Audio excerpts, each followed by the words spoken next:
Hey folks, Doug Blake with Body Design University. Welcome to our weekly study. And today we're going to continue through chapter 23 in the 7th edition of the NASM certification textbook. And I'm going to talk about obesity today, overweight obesity. And remember, this is in chapter 23, 7th edition. Look, if you are still using the 6th edition, don't worry about it. The information is going to be in one of the other chapters in the 6th edition, but for the most part, it's going to be very similar information. So remember, chapter 23 is a focus on special populations or issues that you may face with those folks. Like from last week, we spoke about older individuals, youth, and we're going to talk about obesity and overweight. Let's go ahead and get started. I'm going to pull up this PowerPoint for you.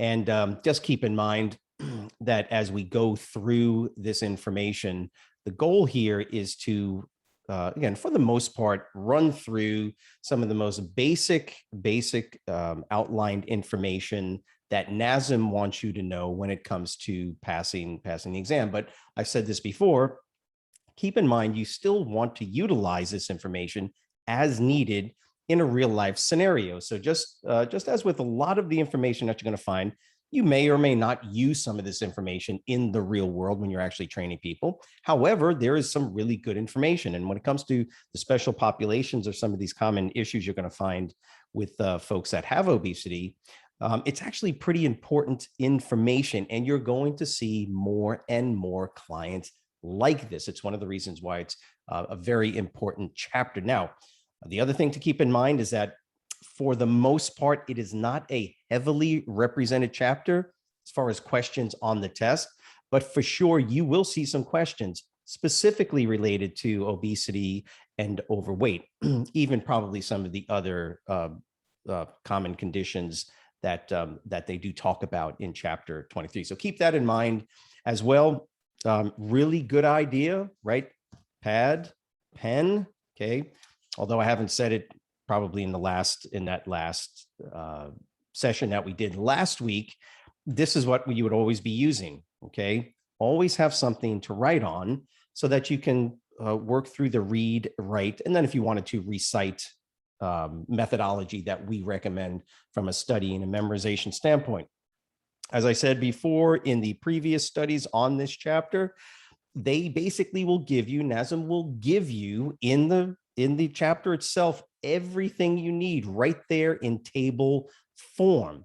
In each one of the special populations, whether it's obesity, diabetes, hypertension, older adults, there's two main tables that they're going to give you. Now, in the case of obesity, as I'm going to show you here, there's 3 tables. And the only reason there's a third table for obesity is because of the numbers associated with BMI or body mass index. You've seen this before in the textbook already. So body mass index is a clinically used combination of height and weight that basically tells a physician, doctor, medical professional, some very broad information about this individual at a specific height and a specific body weight. You will be categorized, or your client is categorized as either underweight, right? Normal weight, overweight, obese, and then obese itself has 3 levels. So there's obesity, and there's obesity 2, and then obesity 3. And you're going to see that here when I hit this PowerPoint for you. So keep in mind that these charts, let me get rid of that first so that you can see. This is just a body mass index chart, okay? And there are some key numbers. Now, I already gave it away, but there are some key numbers you need to remember when you're talking about BMI or body mass index. And again, from a memorization perspective, I'm writing these down. Now, I will say this, that for the most part, when you're going through this chapter, and again, I've said it before on the other, and I'll say it as I go through each one of these excuse me, special populations. If you want, you can literally take each one of these tables.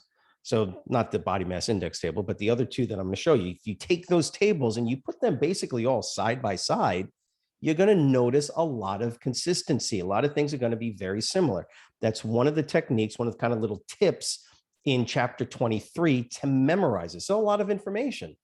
Okay, there's a bunch of charts, bunch of tables that you're going to be looking at, and you're going to be saying, how am I going to memorize this? Well, again, for the most part, a lot of this is easy to remember, right? Because they're very similar from one condition to the other. In the case of table 23.5, the BMI table, these are standard numbers. Here is what the recommended memorization numbers are: 18.5, 25, 30, and then 40. Why? Because when you look at the entirety of this column, even though it's less than 18.5, that's your starter number. That's going to tell you, see, the disease risk increased. Okay, believe it or not, people that are underweight also have disease risk issues. Okay, the sort of the sweet spot here is this guy right here, 18.5 to 24.9. Now, this classification is known as underweight. When you see a question, right, related to BMI, that's the number you're memorizing, 18.5. What is the next number that you need to know from a memorization standpoint? Well, it's going to be 25. Don't remember 24.9. As long as you got 18.5 to 25, well, what's in between? Well, it's going to be between 18.5 and 20, right? So you don't have to memorize 24.9, just memorize 25, because at 25, that's when we call an individual overweight. It's not 25% body fat. Don't confuse these. When you're going through this, remember, BMI is not body fat percentage, it's body mass index. It's height related to weight, or weight related to height, right? So that number 25 is simply a number, BMI. An individual has a BMI of 26.3. They are considered, right? And that's where your classification comes in, overweight. Okay. The technical, here's the third number to remember. This is what you probably remembered anyway, or you've seen as you've gone through the text itself, is the number 30. Remember, 30 is kind of that defining BMI number that tells you if an individual is obese. So the reason I'm not too worried about the 35 to 39 is because it's really at 40. If you're seeing numbers like 40, that individual is not only obese, but it is obesity 3. So it's kind of what you would consider to be level 3 obesity. That means that this individual, their disease risk, this is a general concept, their disease risk is extremely high. So table 23.5, pretty simple, straightforward. Again, what I would do is I would go ahead and I would just do the chart, and I would make sure that without looking at it, I'd be able to write 18.5, 18.5 to 24.9, 25, 25 to 29.9, 30 and above, 30 to 34.9, right? I would write down those numbers, and I would know that the disease risks are, right, increased, low, increased, high, very high, extremely high. And then what those classifications are. Pretty straightforward, not the most challenging chart to memorize. But remember, if you're at this point and you're actually spending this much time in this chapter, then you need to try and memorize the material like this. So here now is the first of the two main tables that you will see for each of the conditions, special population conditions, or common conditions outside of healthy adults. And this is the physiologic and training considerations. So right from here, you're going to see this physiologic and training considerations for, and you'll see that in all of the conditions. Let me just do this real quick for you. The second one is going to be a basic exercise guidelines, physiologic training considerations, exercise guidelines. Okay, I've gone through this before with the previous two conditions. In this case, what I've done is I've highlighted in red those issues, those areas that if you're going to see questions on the NASM test, this is probably where the questions are going to lean towards. Once again, if you're asking me, well, should I memorize the table? Well, of course, I'd love for you to memorize the table. I'd love for you to memorize all this information. You'd get 100 on their test if you did. That's just not reasonable. So the idea is that there are areas on these charts, and by the way, and you may agree, and maybe it's arguable, that some of this is just common sense in one sense. This should really make a lot of sense to you, right? So what's the physiologic consideration? You got an individual that's obese. There are a number of considerations in the real world. If you've ever trained anybody, that's heavy. By the way, just because an individual is technically by BMI obese does not mean that they can't exercise. In fact, there are lots of folks, especially if they have a lot of muscle, right? Competitive bodybuilders are technically obese by their BMI, right? Height and weight, but it's all muscle. So you wouldn't think that a competitive bodybuilder was not able to actually do exercises. That's the exact opposite. In this case, there are physiological considerations that you have to take into account when you talk about the average individual that is obese, and that's going to be due to body fat percentage. Although technically it's still just height and weight, you will find now that there will be a concurrent body fat percentage that would at least be estimated for an individual before they're concerned about their BMI being high. So not only do you have your physiologic considerations, but you now have your considerations for health and fitness. If you look at these, the considerations make sense. So an individual with obesity they may not. There are young folks who are obese, right? Their BMI is 30 or higher, but they're young, so they're actually maybe physically able to do pretty much what you or I can do. However, in general, they may have other comorbidities. Now, they may be either diagnosed or not. They may come in and actually tell you, oh, yeah, I've got diabetes, I've got this, I've got hypertension. A lot of those go together. Quite often, they'll have what's known as metabolic syndrome, not uncommon. But this is what it would include: hypertension, cardiovascular disease, or diabetes. Now, you would already know what those mean. Okay, you're on chapter 23. You've already gone through common medical conditions. You've already seen those. So you know what some of the designations are for that and what the expectation is from an exercise standpoint. Now, the considerations, though, is about screening. So this information tells us about screening. You've got to do screening with obese individuals. You just got to know which ones to do. So that would be, notice I have not bolded that in red. Maximum or maximal oxygen uptake, right? VO2 max, and VT or anaerobic threshold is typically reduced. I would hope that makes sense. Individuals that are obese would generally not have decent or even high cardiovascular output or capability. So in fact, it's normally reduced. So what is a consideration then? If you know that about an individual, what do you have to keep in mind and consider? Any type of exercise you do has to be weight supported. It would make more sense. In fact, you have to consider some of the other things that go along with this, which is, would you have an obese patient get down on the ground to do crunches, lie them on their back, or lie them on their stomach? And the answer is no. Why? Because people that have excessive body fat or excessive body weight could have issues related to their blood pressure. And those are things that you have to consider. You might find that on a test, right? A test question could ask you, which of the following would you not do if your patient has a BMI of 32.3 or something like that? Well, right off the bat, you don't want to put them on their back. You don't want to put them on their stomach.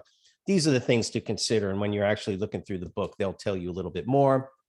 Consider a walking program to improve compliance. That's real, by the way, that's real world stuff. If you can get your obese, overweight clients to actually get on a regular walking program, that's good. Now, here's something I just want to make sure you understand and you're not confused. I've seen some confusion with this with students. Coexisting diets, right? Because obese clients may actually already be doing their own nutrition, own diets. It could be a problem, but that could be problematic because they'd be using a very low calorie diet for the most part. Now, if they're not under the clinical care of a doctor and they're doing it on their own, they could be just screwing things up to the point where they're so low on their caloric intake that they're going to lose lean body mass. We don't want that to happen. However, here's what I want you to look at right here. So initial programming should emphasize low intensity, right? progression and exercise duration. Remember, the disease, quote, disease process is not one that's going to hamper their ability to increase energy output. They should be doing more exercise multiple times, as much as they can do where it's tolerable. Here's where you don't want to get confused, where it says exercise intensity, no greater than 60/80. That's something you just memorize. Work capacity with weekly caloric volume. Now, some people have read this and they're like, well, are they talking about how much food to eat? And the answer is no. What they're talking about here, and this is really important, they're talking about total caloric energy output. So what they're saying is that weekly caloric volume or calorie output, in other words, burning 500 calories, 700 calories, 300 calories a day, whatever the case is, volume, a minimum of 1,200 calories per week, and a progression to 2,000. In other words, irrespective of what they're doing nutrition, the goal is to get their energy output up to the burning of 2,000 calories a day or whatever is tolerable. So I just wanted to make you aware of this. If when you're looking through this, you're connecting this to caloric intake, and that's why I'm not sure they really thought through the wording on this. I would have changed this with weekly caloric expenditure instead of caloric volume. I would have said expenditure. That would have just cleared it up instead of looking and going coexisting diets. As soon as I see the word diet, I think caloric intake. I'm just saying this is, and that's why I'm letting you know this could be an issue if you read it like that. Then I'm just clarifying it for you. This is caloric expenditure. And then, of course, measures of body comp may not accurately reflect the degree of overweight, of obesity. Absolutely. By the way, when individuals are obese, when people have a BMI of 30, 35, 40, it's very difficult to do body fat percentage. In fact, one of the only ways I would ever do it is to use not a caliper, because more than likely you can't even get skin folds, and that's embarrassing for the client, and it's really not going to be very accurate, to be honest with you. So you may want to use an electrical impedance device, like a handheld electrical impedance, or use, if you have an in-body analyzer where they can stand on it, and you get a fairly accurate body fat percentage. But here's the key consideration: is BMI, scale weight, hip to waist, or remember, you saw this already. You've seen all this, right? You've already gone through these other chapters, and you see all of these testing assessments. Hip to waist or circumference measurements are a recommended measure, right, of weight loss. So it makes, in other words, it makes more sense to look at those measurable parameters or variables versus looking at body comp itself and trying to get body fat percentage. At some point, you just got to say, I can't even do caliper, because that's what most people are going to use. Better to just use these measures right here. That would be a classic question that they would ask. Your second table, like I was showing you, is going to be basic exercise guidelines. So here's what NASM wants you to know. They want you to know the issues related to this condition, and then what are your guidelines? Okay. So just like with all the others, and you'll see this as we move week by week, mode, frequency, intensity, duration, assessment, right? Which assessment should you use? Flexibility. Again, in this case, this is a pretty easy one to memorize. I do the same thing. I just write these down, and then I just write a word or a short sentence. Look, the mode of training obviously is going to be what? You're not going to have people with obesity running and jogging. But again, not saying that there aren't individuals with BMIs of 30 and higher that can do it. They can actually run and jog. They are. I just don't recommend it. The goal is to use low impact and maybe even for some folks water activities, right? Because what's that going to do? That's going to give them the relative buoyancy, right? And reduce the stress on their joints. Frequency. Here's the thing. People that are obese, that have these weight issues because of too much body fat, they need to be active constantly as much as they can. Okay, at least 5 days per week. Yeah, we will tell folks, do it twice a day if you could. Just keep moving. Don't sit down. Try and keep your body's metabolic rate higher throughout the day. So 5 days a week, right? Intensity, again, 60 to 80% of predicted max heart rate. Why? Because unless they have some cardiological disorder, right, cardiac issue, train them like you train anybody else for the most part, so that you can get that increased level of caloric burn and output. And of course, you can change the intensities. But again, they're no different than the average individual when it comes to things like intensity. Just be careful based on look at their respiratory distress.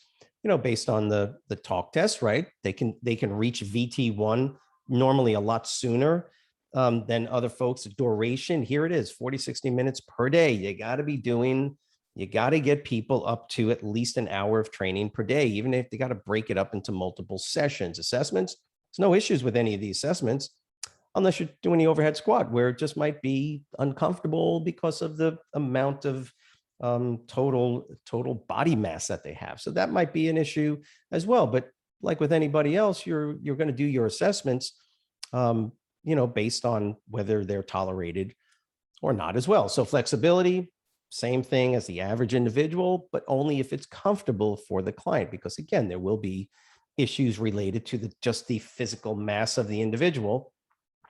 And so flexibility guidelines are standard, static, active. You can do dynamic, any of those type of stretches.